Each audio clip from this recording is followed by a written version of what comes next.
Bonjour et bienvenue chez Panasonic. Je vais vous parler du SD900. SD900, c'est à la fois un grand classique et puis c'est le haut de gamme des caméscopes Panasonic. Le concept du SD900, c'est d'avoir dans un encombrement qui est relativement petit, c'est un appareil que je tiens dans la main, un caméscope qui possède tout ce dont peut rêver un vidéaste un petit peu sophistiqué. La première chose, c'est que tout sur cet appareil est débrayable. Je peux régler absolument tout manuellement si je le veux. La mise au point, la balance du blanc, l'exposition. Il peut recevoir des micros. Il a bien entendu des micros intégrés. Il fait même du 5.1, 5 voix avant, voix arrière, si jamais je le laisse enregistrer avec ses micros embarqués. Il a également une sortie casque. Donc je peux vraiment avoir un contrôle total à la fois de mon son et de mon image. Une griffe qui vient se brancher sur la petite prise qui est là. Elle est démontable pour garder un profil très lisse quand on ne s'en sert pas, et sur laquelle elle est fournie, sur laquelle je peux installer tout un tas d'accessoires. Les différentes commandes, ça c'est quelque chose qui est très apprécié des clients de cette gamme de caméscopes, sont accessibles par une molette. Il a ici un bouton qui permet de faire tourner les fonctions. Je vais choisir balance du blanc, mise au point, exposition. Et avec ma molette, je vais pouvoir régler ça. Je peux le contrôler de deux manières. Sur mon écran, il a un grand écran, 3 pouces, tactile bien sûr, et puis un viseur. C'est assez rare sur ce type d'appareil. Il a un viseur dans lequel je peux contrôler absolument tous mes paramètres. Il a bien entendu un fonctionnement entièrement automatique et pour ça, il utilise un système qui est maintenant répandu sur tous les appareils Panasonic, qu'il s'agisse de caméscopes ou d'appareils photo. Il s'appelle IA pour intelligent automatisme. Et en fait, c'est un ensemble de routines qui permettent à l'appareil de faire des tests sur l'image pour comprendre à quel type de sujet il a à faire et ensuite il se configure. Par ailleurs, ce SD900, pour ceux qui avaient connu les versions précédentes, ce qu'il distingue, c'est l'objectif c'est un objectif griffé Leica, des Allemands de Leica qui dessinent les objectifs de cette gamme, qui est un peu plus ouvert que les années précédentes. D'un point de vue électronique, ils ont 3 capteurs, c'est cette famille de caméscopes.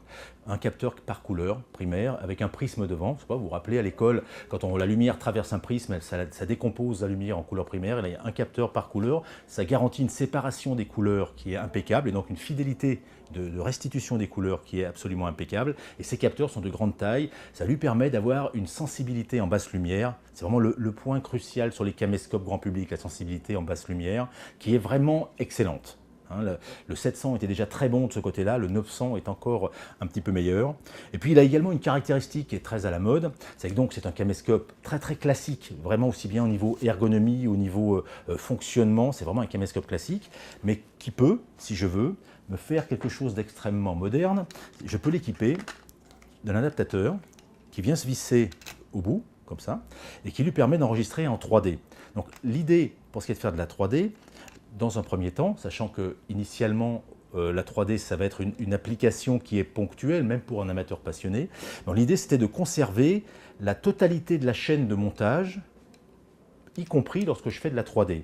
Donc pour ça, on utilise une technologie qui s'appelle side-by-side, c'est-à-dire que cet objectif qui est placé devant envoie les deux images, œil gauche, œil droit, sur le capteur. Elles sont anamorphosées et compressées, et donc le caméscope lui-même, cette partie-là du caméscope ne sait pas qu'il est en train de filmer de la 3D, il filme lui une image tout à fait normale qui sera ensuite montable par le logiciel qu'on a l'habitude d'utiliser. Simplement, c'est le téléviseur, quand on va lui envoyer le flux, qui lui va reconnaître qu'en fait l'image est à couper en deux et qui va reconstituer les deux moitiés d'image qui sont contenues dans une seule. Donc ça s'appelle du side-by-side, ça se fait avec un petit accessoire qui vient se fixer devant, ça permet d'avoir un caméscope tout à fait classique qui, lorsque je veux faire de la 3D, sait faire de la 3D. Ça, c'est un peu la particularité du 900 par rapport aux générations précédentes. Toute la connectique est regroupée sous une petite trappe avec la carte SD, il enregistre sur carte SD qui vient se placer là-dedans, la sortie HDMI, un port USB pour récupérer les images. Les caméscopes à carte ont un port USB, un port HDMI. Le HDMI, c'est pour sortir la vidéo.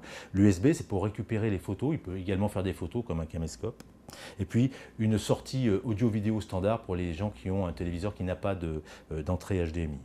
En conclusion, pour un prix public qui est aussi autour de 900 et quelques euros, disons moins de 1000 euros, on a un appareil qui est complet, extrêmement performant, équipé de dispositifs aussi bien au niveau stabilisation, qui est un des points forts de la gamme Pana, qu'optique, que capture d'image avec son système 3 capteurs extrêmement performant, qui est mis en œuvre autour d'un ensemble de commandes qui permettent soit d'avoir un fonctionnement tout automatique, soit d'avoir un fonctionnement extrêmement poussé de manière manuelle, le tout avec une qualité d'image au final qui est vraiment exceptionnelle. Et puis la cerise sur le gâteau, c'est la capacité, si jamais je le veux, de demander à l'appareil de me filmer en 3D.